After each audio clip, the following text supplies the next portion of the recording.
अध्याय 15 भटकी हुई भेड़ का दृष्टांत। ईसा का उपदेश सुनने के लिए नाकेदार और पापी उनके पास आया करते थे। फरीसी और शास्त्री ये कहते हुए भुनभुनाते थे, ये मनुष्य पापियों का स्वागत करता है और उनके साथ खाता पीता है। इस पर ईसा ने उनको ये दृष्टांत सुनाया। ईसा ने कहा, किसी मनुष्य के 2 पुत्र थे। छोटे ने अपने पिता से कहा, पिताजी, संपत्ति का जो भाग मेरा है मुझे दे दीजिए। और पिता ने उनमें अपनी संपत्ति बांट दी। थोड़े ही दिनों बाद छोटा बेटा अपनी समस्त संपत्ति एकत्र कर किसी दूर देश चला गया और वहां उसने भोग विलास में अपनी संपत्ति उड़ा दी। जब वो सब कुछ खर्च कर चुका तो उस देश में भारी अकाल पड़ा और उसकी हालत तंग हो गई।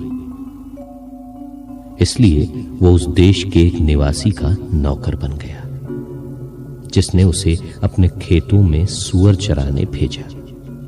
जो फलियां सूअर खाते थे उन्हीं से वो अपना पेट भरना चाहता था, लेकिन कोई उसे उनमें से कुछ नहीं देता था। तब वो होश में आया और सोचता रहा, मेरे पिता के घर कितने ही मजदूरों को जरूरत से ज्यादा रोटी मिलती है और मैं यहां भूखों मर रहा हूं। मैं उठकर अपने पिता के पास जाऊंगा और उनसे कहूंगा, पिताजी, मैंने स्वर्ग के विरुद्ध और आपके प्रति पाप किया है। मैं आपका पुत्र कहलाने योग्य नहीं रहा।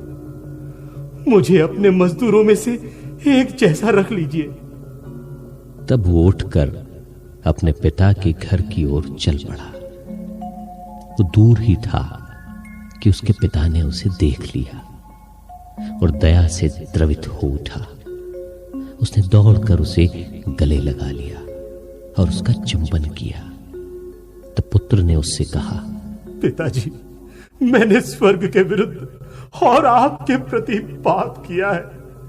मैं आपका पुत्र कहलाने योग्य नहीं रहा। परंतु पिता ने अपने नौकरों से कहा, जल्दी अच्छे से अच्छे कपड़े लाकर इसको पहनाओ और इसकी उंगली में अंगूठी और इसके पैरों में जूते पहना दो। मोटा बछड़ा भी लाकर मारो, हम खाएं और आनंद मनाएं, क्योंकि मेरा ये बेटा मर गया था और फिर जी गया है, ये खो गया था फिर मिल गया है। और वे आनंद मनाने लगे। उसका जेठा लड़का खेत में था। जब वो लौटकर घर के निकट पहुंचा तो उसे गाने बजाने और नाचने की आवाज सुनाई पड़ी। उसने एक नौकर को बुलाया और इसके विषय में पूछा। इसने कहा, आपका भाई आया है और आपके पिता ने मोटा बछड़ा मारा है, क्योंकि उन्होंने उसे भला चंगा वापस पाया है। इस पर वो क्रुद्ध हो गया और उसने घर के अंदर जाना नहीं चाहा। तब उसका पिता उसे मनाने के लिए बाहर आया, परंतु उसने अपने पिता को उत्तर दिया, देखिए, मैं इतने बरसों से आपकी सेवा करता आया हूं। मैंने कभी आपकी आज्ञा का उल्लंघन नहीं किया। फिर भी आपने कभी मुझे बकरी का बच्चा तक नहीं दिया ताकि मैं अपने मित्रों के साथ आनंद मनाऊं। पर जैसे ही आपका ये बेटा आया जिसने वेश्याओं के पीछे आपकी संपत्ति उड़ा दी है, आपने उसके लिए मोटा बछड़ा मार डाला है।